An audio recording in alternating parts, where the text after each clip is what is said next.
l'une des consignes essentielles, c'est la connaissance de la doctrine de l'auteur n'est pas requise. Donc, en particulier en philosophie, il n'y a pas du tout à tenir compte du titre de l'œuvre. On a bien vu que ça servait à rien pour expliquer le texte, et au contraire, ça pouvait mener à des contresens. Donc, contrairement à ce qui peut se passer en lettres, faut pas tenir compte du titre, ni même de l'auteur, en fait.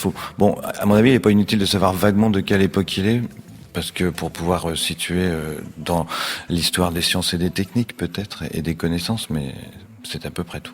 Donc ça veut dire si le jour du bac, le candidat, bien installé sur sa chaise, ouvre l'enveloppe de ses mains moites et tremblantes et voit ce texte, s'il ne connaît pas l'auteur, il ne connaît pas le titre du livre, il peut quand même prendre ce texte. Ah oui, au contraire. D'ailleurs, ça peut à la limite tromper de trop connaître éventuellement un auteur. On va vouloir transférer des choses qu'on connaît sur un texte qui n'a rien à voir. Donc vraiment, faut pas du tout s'inquiéter.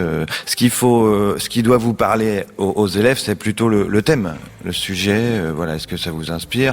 Alors, inspiré, on n'est pas des poètes justement. Est-ce que vous pensez avoir des billes par rapport au cours que vous avez fait pendant l'année pour traiter ce texte? Mais il n'y a pas du tout à connaître l'auteur.